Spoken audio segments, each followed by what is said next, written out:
The Grand Line is known as the Pirate Graveyard. It is a stretch of ocean where common sense goes to die, and where monsters lurk beneath every wave. For a normal rookie crew, passing through the gates of hell at Reverse Mountain is a terrifying ordeal that shatters their spirit before the journey even truly begins. But the Straw Hats were no longer a normal crew. They carried a variable that the world was not ready for. As the Going Merry shot up the impossible canal of the Red Line, climbing the water mountain toward the clouds, most of the crew was screaming. Usopp was praying to gods he didn't believe in, and Nami was clinging to the railing. But at the bow of the ship, sitting next to a laughing Luffy, was Yamato. She wasn't screaming in fear, she was howling with joy. The wind whipped through her white hair, her horns cutting the air like a figurehead. This was it. This was the freedom Odin had written about. She looked at the red walls of the continent and felt small for the first time in her life, a feeling she found absolutely intoxicating. They crested the peak and plunged into the mist, plummeting toward the chaotic sea below. But waiting for them at the bottom wasn't open water. It was a mountain of black flesh. Laboon, the island whale, stood as a gatekeeper to the greatest adventure. In the original timeline, Luffy punches the whale to stop the ship. Here, the impact was different. As the Merry drifted toward the inevitable collision, Yamato didn't need to be told what to do. She saw the creature's sorrowful eyes, the scars on its head from years of ramming the Red Line. She sensed a kindred spirit, a creature waiting for someone who might never return. It reminded her of her own weight in Wano. She leaped from the ship, landing on the whale's massive head not with an attack, but with a presence of authority. She placed a hand on Laboon's scarred skin. The whale, sensing the overwhelming haki of a conqueror, froze. It wasn't fear, it was respect. Luffy painted his crude Jolly Roger on Laboon's nose, promising a rematch, and Yamato added her own vow. She promised the whale that they would turn the world upside down and return with stories worthy of its patience. The log post set, they arrived at Whiskey Peak, the town of welcoming parties that was secretly a nest of vipers. The Baroque Works agents thought they had caught another foolish crew. They plied them with food and rivers of alcohol, hoping to catch them in a drunken stupor. They made a fatal miscalculation. They tried to outdrink a woman with the biology of an Oni. Yamato sat surrounded by barrels, not cups, matching Zoro drink for drink. While the swordsman drank with a stoic determination, Yamato drank with boisterous laughter, smashing kegs and demanding more. When the town finally fell asleep and the assassins drew their weapons under the moonlight, they didn't find helpless victims. They found Zoro annoyed that his nap was interrupted, and Yamato, who was disappointed that the party was over. The Battle of Whiskey Peak is usually Zoro's solo performance, a testament to his skill. But with Yamato there, it became a competition. Zoro used the back of his blades to cut down waves of bounty hunters, moving like a phantom. Yamato, hindered by her explosive cuffs and trying not to destroy the buildings, treated the battle like a game of whack-a-mole. She used her club with surgical precision, tapping agents on the head just hard enough to knock them out, but not hard enough to turn them into paste. It was a terrifying display of control. But the true chaos began when Luffy woke up, misunderstood the situation, and attacked Zoro. In the original story, Nami breaks up their fight. Here, the clash of monsters was interrupted by a third monster. As Luffy and Zoro collided, shaking the bedrock of the island, Yamato stepped between them. She caught Luffy's fist with one hand and Zoro's sword with her club. The shockwave blew the remaining Baroque Works agents off the island. She didn't lecture them, she just laughed, calling them energetic idiots, and knocked their heads together with a sound like thunder. The dust settled, and the truth of Miss Wednesday was revealed. Princess Vivi of Alabasta was undercover, trying to save her kingdom from a warlord of the sea. When Igura begged for their help, blowing himself up as a decoy, something shifted in Yamato. The concept of a princess fighting to save her land from a tyrant struck the deepest chord in her soul. It was the story of Wano all over again. Vivi was Hiyori. Vivi was Momonosuke. Yamato dropped to one knee in front of the weeping princess, her expression shifting from joyous pirate to solemn samurai. She swore on Odin's logbook that Crocodile would fall. It wasn't just a job anymore, it was a crusade. Nami, realizing they had just declared war on a Shichibukai, raised the fee to 1,000,000,000 berries, but she knew, looking at Yamato's burning eyes, that they would have done it for free. Their journey continued to Little Garden, a prehistoric island trapped in time. If Yamato loved the sea, she adored this island. The massive dinosaurs, the dense jungles, the volcanoes, it was a land of raw power. But what captivated her most were the giants, Dory and Bragi. For 100 years they had dueled every day for the sake of honor, forgetting the reason but remembering the pride. When Yamato watched their clash, the shockwaves rattling her bones, she wept openly. Tears streamed down her face as she watched the titans collide. She told Usopp, who was trembling in fear, that this was the pinnacle of existence. This was what it meant to live without regret. Her admiration for the giants was infectious. She sat with them, drinking their massive barrels of booze, sharing stories of the samurai of Wano. The giants, usually wary of humans, accepted this horned warrior as one of their own kin. But shadows lurked. In the jungle, Mr. 3, the Waxman, spun his trap. He captured Zoro, Nami, and Vivi on his giant candelabra cake, intending to turn them into living wax dolls. In the canon timeline, Zoro tries to cut his own legs off to keep fighting. Here, the dynamic was even more insane. Yamato was caught in the wax trap as well, her large frame making her an easy target. As the wax hardened, restricting her movement, she didn't panic. She didn't try to cut her legs. She started to breathe. Deep, rhythmic breaths. She remembered the stories of Odin boiling in the oil. She looked at Zoro, who was posing for his death statue, and grinned. "If we die here," she said, "we die standing." But she had no intention of dying. Luffy arrived to save the day, his erratic fighting style confusing Mr. 3. But the Wax Champion had a terrifying defense. He encased himself in the Candle Champion armor, becoming a fortress of iron-hard wax. Luffy's punches were bouncing off. The timer on the candelabra was ticking down. Nami and Vivi were suffocating in the wax mist. Yamato, her arms pinned to her sides, closed her eyes. She focused her haki. She couldn't transform into her wolf deity form because the cuffs would detect the rapid change in muscle mass and detonate. She had to rely on brute force. With a roar that shook the wax structure, Yamato flexed. The muscles in her shoulders expanded, straining against the hardened shell. Cracks began to appear in the white prison. Mr. 3 stared in horror. The wax was harder than steel, yet this woman was breaking it with sheer physical pressure. Luffy, seeing the opening, launched a fiery attack, melting the mechanism, while Yamato shattered her constraints with a final explosive burst of strength. She fell to the ground, covered in wax debris, gasping for air.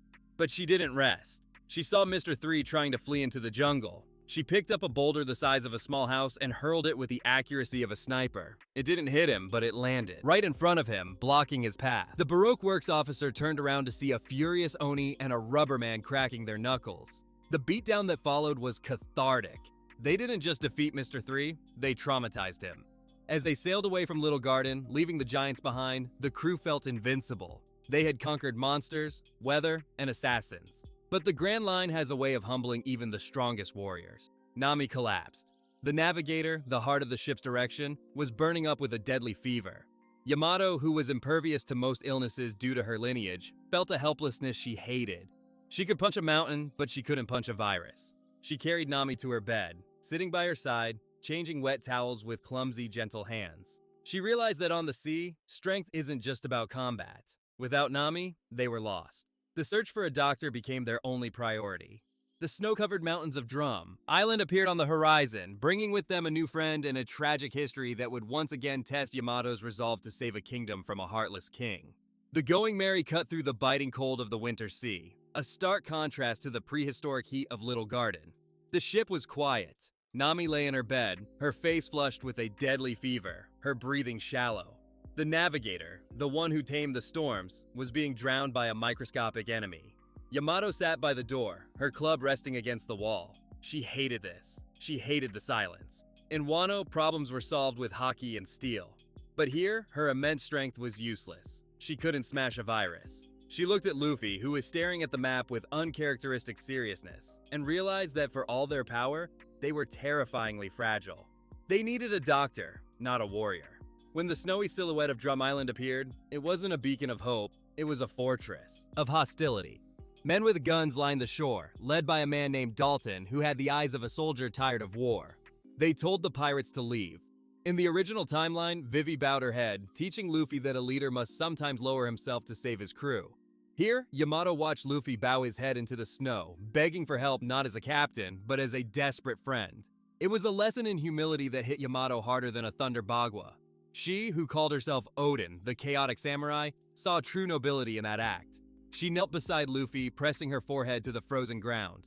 "Please," she shouted, her voice echoing over the waves. "Save our navigator! I will do anything!"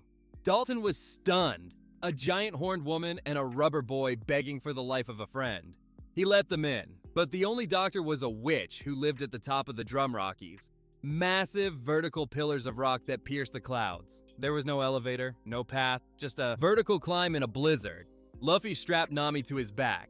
Sanji joined him, and Yamato, refusing to stay behind, took point. The climb is legendary for its brutality, but with Yamato, the dynamic shifted. The laboons, giant carnivorous rabbits, triggered an avalanche to crush them. Luffy and Sanji panicked, but Yamato stepped forward. She couldn't use her full power without risking the cuffs, but she didn't need it. She roared, a primal guttural sound that tapped into the conqueror's haki she inherited from her father.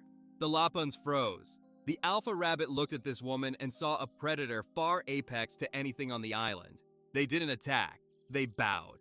Yamato nodded, pointing up the mountain. "We pass," she ordered, and the rabbits let them through. However, nature is not so easily tamed. The cold was absolute. Sanji, already injured from Little Garden, succumbed to the temperature and the earlier battles. He fell. Luffy tried to grab him, but he was already carrying Nami. Yamato didn't hesitate. She scooped Sanji up with one arm as if he weighed nothing. "I've got the cook," she said, her teeth chattering slightly. Not from cold, but from worry. "You keep Nami safe, Luffy. Run!"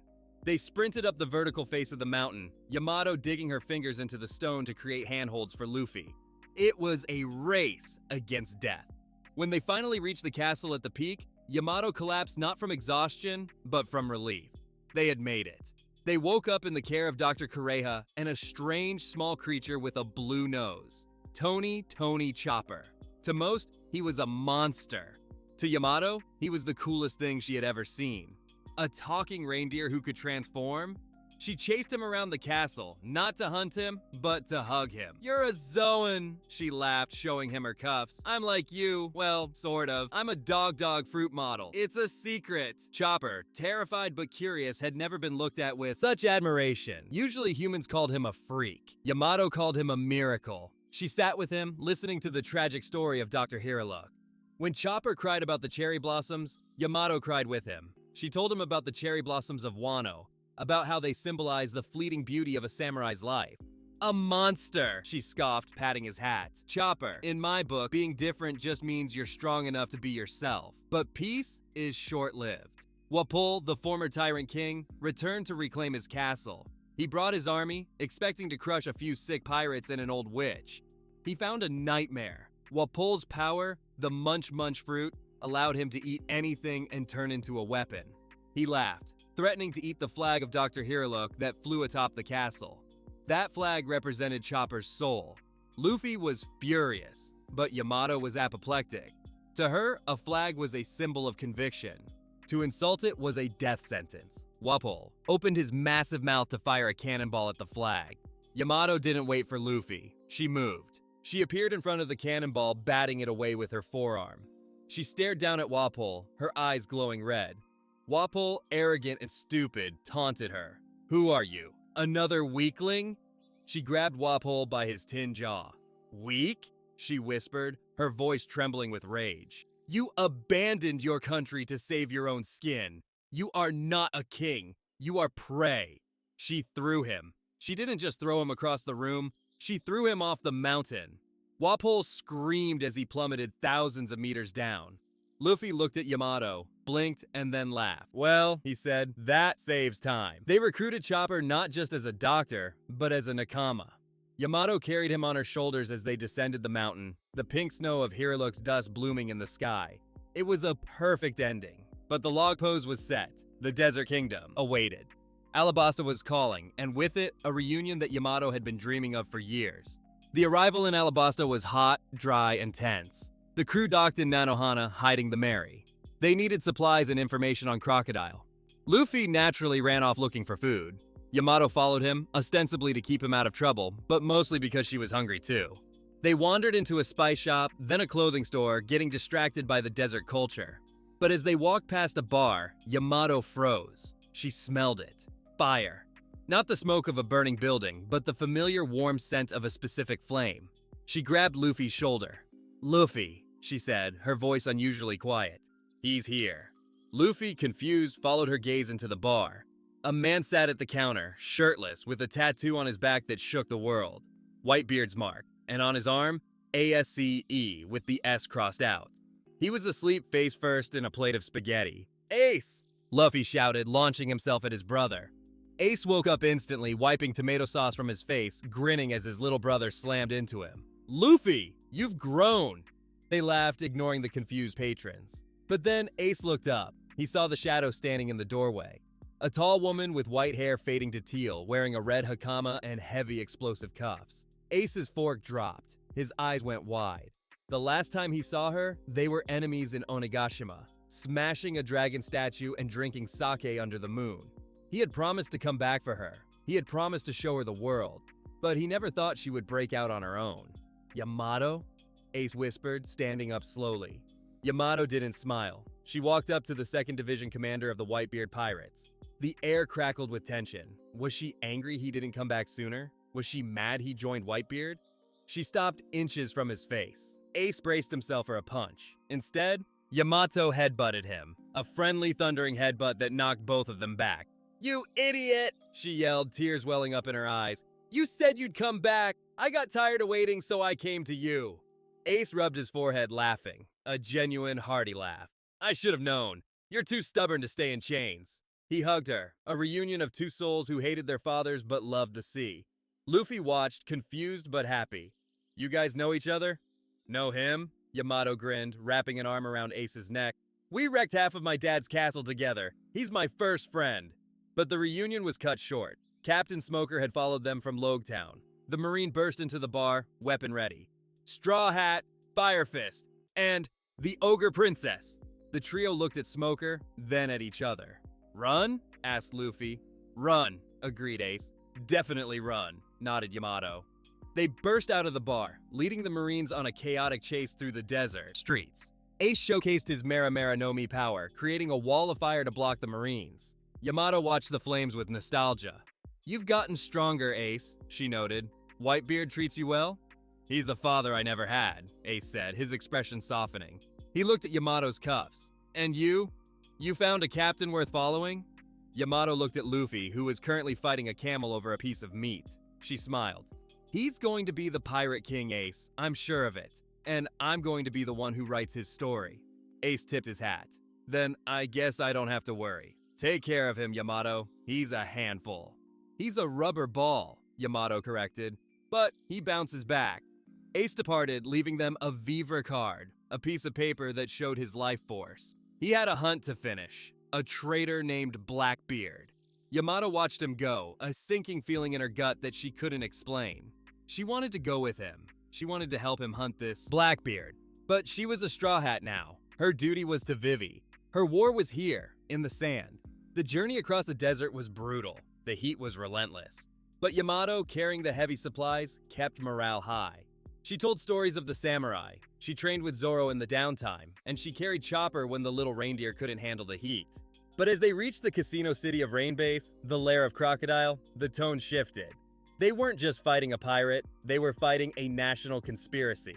They walked into Crocodile's trap. Luffy, Zoro, Nami, Usopp, and Smoker ended up trapped in a sea prism stone cage. In the original story, Sanji acts as the Mr. Prince to save them. But here, Yamato was not in the cage. She had gotten lost, a trait she picked up from Zoro, and ended up in the basement early.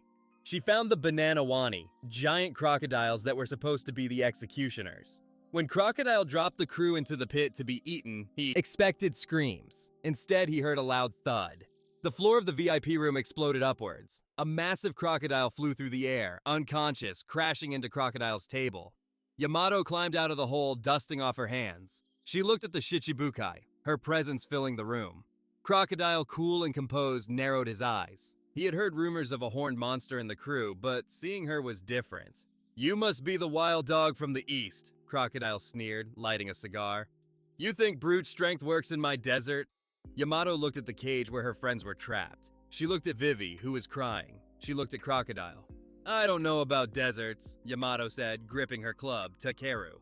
"But I know about tyrants who enslave countries, and I know exactly how to break them." She charged. Crocodile turned into sand to dodge her swing, expecting it to pass through.